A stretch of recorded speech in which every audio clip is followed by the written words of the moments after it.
বাংলাদেশে একজন মানুষ মানলে হয় খুনি, আর হাজার মানুষ মানলে হয় ইতিহাসের মহানায়ক। এবং এই ইতিহাসের যে ধারাবাহিকতা, এই ইতিহাসের প্রাণ পুরুষ হইলেন শেখ মুজিব এবং তোফায়েল আহমেদরা, যারা রক্ষী বাহিনীর মাধ্যমে বাংলাদেশের হাজার হাজার নিরীহ মুক্তিযোদ্ধা এবং আপামর জনসাধারণকে হত্যার পরেও আজকে পর্যন্ত তাদেরকে ইতিহাসে মহানায়ক সাব্যস্ত করবার জন্য একটা গোষ্ঠী তাদের কার্যক্রম অব্যাহত রেখেছে। জুলাই পরবর্তী সময়ে বাংলাদেশে আমরা প্রত্যাশা করেছিলাম যে অন্তত ইতিহাসের যে সত্য ঘটনাগুলো সেগুলোকে আস্তে আস্তে করে সামনে নিয়ে আসা হবে, কিন্তু অত্যন্ত ব্যর্থতার বিষয় হচ্ছে যে আজকে ইনকিলাব মঞ্চ ব্যতীত কেউ আজকের এই দিনে এমন একটা আয়োজন করে নাই।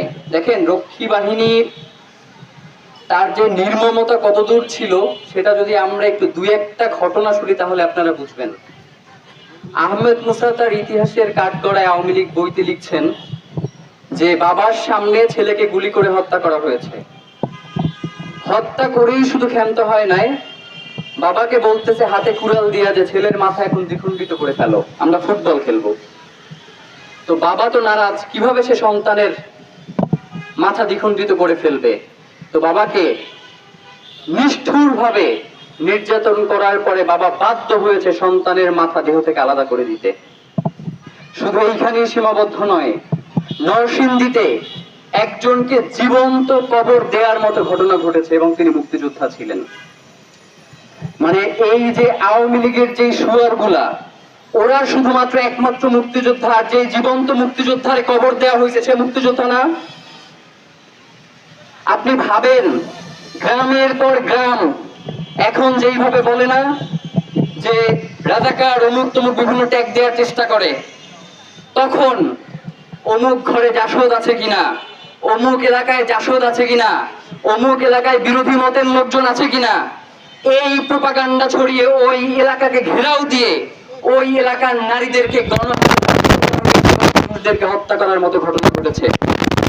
অনেকেই বলবার চেষ্টা করেন হাসিনা খারাপ, শেখ মুজিব খুব ভালো ছিল, ইতিহাসের মহানায়ক, বাংলাদেশের স্বাধীনতা তার হাত ধরে এসেছে। আপনাদেরকে একটা কথা বলি, শেখ হাসিনার অন্তত 100 বার জন্মগ্রহণ করা লাগবে শেখ মুজিবের মতো শয়তান হওয়ার জন্য। 72 মানে আমাদের কাছে খুবই একটা আশ্চর্য বিষয় যে 71-এর পর 75, মাঝখানে 3 বছর আর কোথাও নাই, ইতিহাসের কোনো জায়গায় নাই। এই বাংলাদেশে প্রথম ভোট চুরির রাজনীতি শুরু করেছে শেখ মুজিব। এই বাংলাদেশে গণমানুষের অধিকার কেড়ে নেওয়া শুরু করেছে শেখ মুজিব। এই বাংলাদেশে সংবাদপত্রের উপরে যে নিষেধাজ্ঞা সেইটা প্রথম আরোপ করেছে শেখ মুজিব। এই বাংলাদেশের রক্ষী বাহিনীর মাধ্যমে অন্তত 30,000 মানুষকে হত্যা করেছে এই শেখ মুজিব এবং তোফায়েলরা। আজকে তাদেরকে মহানায়ক প্রতিপন্ন করবার জন্য যারা চেষ্টা করছে, আমরা তো মনে করি ইতিহাসের কাঠগড়ায় তাদেরকে এখন দাঁড় করানোর সময় এসেছে। জুলাই পরবর্তী বাংলাদেশে আমরা যদি এই রক্ষী বাহিনীর তল্পি বাহকদেরকে আসামির কাঠগড়ায় দাঁড় করাইতে না পারি, তাহলে আগামীর বাংলাদেশে আরেকটা যে রক্ষী বাহিনীর মতো বাহিনী গঠন করে বাংলাদেশের মানুষকে, জনসাধারণকে তার অধিকার থেকে বঞ্চিত করা হবে না, সেই আশঙ্কা মুক্ত না আমরা।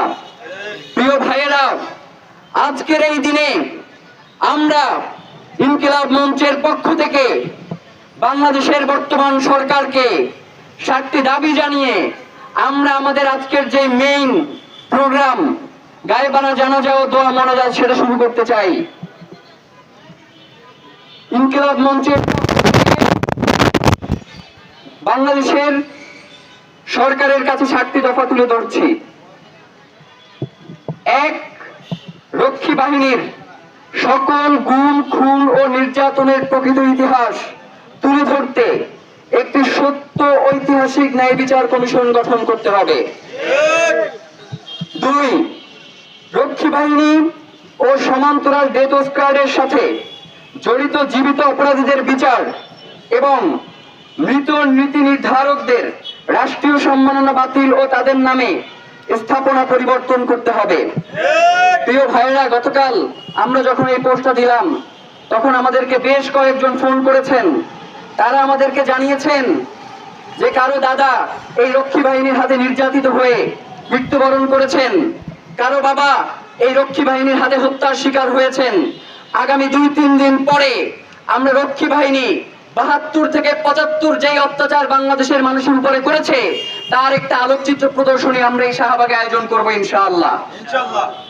দফা 3, রক্ষী বাহিনী থেকে শুরু করে হাসিনার আমল পর্যন্ত রাষ্ট্রীয় সন্ত্রাসের শিকার সকল নিহত নির্যাতিত পরিবারকে রাষ্ট্রীয় ক্ষতিপূরণ ও ফেসিবাদের শিকার হিসেবে স্বীকৃতি দিতে হবে।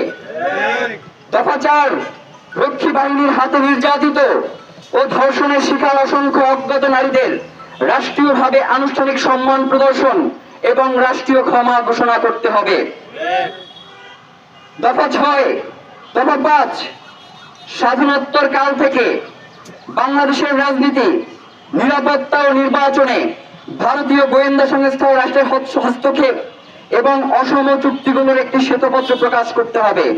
প্রিয় ভাইয়েরা, স্বাধীনতার সময়ে কেন স্বাধীনতা পরবর্তী বাংলাদেশে যখন একটি সেনাবাহিনী রয়েছে তখন কেন একটি আলাদা করে রয়ের প্রেসক্রিপশনে রক্ষী বাহিনী গঠন করতে হলো তার একটি পূর্ণাঙ্গ শ্বেতপত্র বাংলাদেশের জনগণের সামনে তুলে ধরতে হবে।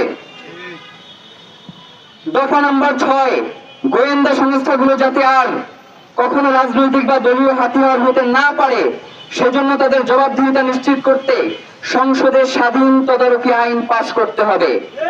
আমরা দেখেছি যে বাংলাদেশের গোয়েন্দা সংস্থাগুলোর অনেকেই পার্শ্ববর্তী একটি রাষ্ট্রের পারপাস সার্ভ করবার কাজে যেন ব্যবহৃত হচ্ছে। পার্শ্ববর্তী রাষ্ট্র বাংলাদেশে যেইভাবে করে তাদের এজেন্ডা বাস্তবায়ন করতে চায় সেই এজেন্ডাগুলো বাস্তবায়ন করতে আমাদের দেশে অত্যন্ত লজ্জার বিষয় যে আমাদের দেশের গোয়েন্দা সংস্থাগুলো তাদেরকে সহায়তা করছে। সুতরাং অবশ্যই সংসদে স্বাধীন তদারকি আইন পাশ করে যাতে তারা কোনোভাবেই বাংলাদেশের স্বাধীনতা সার্বভৌমত্ব অন্য কোনো রাষ্ট্রের কাছে বিকিয়ে দিতে না পারে সেই ব্যবস্থা গ্রহণ করতে হবে। দফা নাম্বার 7, ভবিষ্যতে কোনো সরকার বা বাহিনী যেন দায় মুক্তি আইন পাশ করে বা উপর মহলের নির্দেশে এর অজুহাত দিয়ে বিচার এড়াতে না পারে সংবিধানে তার স্থায়ী রক্ষা কবচ তৈরি করতে হবে। আমরা দেখতে পাই অনেকেই মুজিব বাহিনীর কমান্ডার বা অন্যান্য পদ পদবীর দোহাই দিয়ে সংসদে তারা উচ্চবাচ্য করেন। এই গাধাগুলোকে বিচারের আওতায় না আনলে তারা এইভাবে করে উচ্চবাচ্য করেই যাবে। আমরা বাংলাদেশ সরকারের কাছে আহ্বান জানাই এবং সেই সাথে অন্তর্বর্তীকালীন সরকারকেও একটা ধন্যবাদ জানাই যে তারা অন্তর্বর্তীকালীন সরকারে আসবার পরে এই যে মুজিব বাহিনী তাদেরকে মুক্তিযোদ্ধা অধ্যাদেশের যে তালিকা সেখান থেকে তাদেরকে বাদ দিয়েছিল, এই জন্য আমরা তাদেরকে ধন্যবাদ জানাই এবং এটা কার্যকরের জন্য আমরা বর্তমান সরকারকে অনুরোধ জানাই। এখন আমরা এই রক্ষী বাহিনীর হাতে 30,000-এর অধিক যে সকল মুক্তিযোদ্ধা এবং সাধারণ বাংলাদেশী জনগণ শহীদ হয়েছেন এবং ওই সময়ে আমাদের যে সকল মা এবং বোনেরা তাদের হাতে ধর্ষণের শিকার হয়েছেন, আমরা তাদের জন্য গায়েবানা জানাজা এবং দোয়া মোনাজাত করব। আপনাদের সকলকে অত্যন্ত ধন্যবাদ জানাই।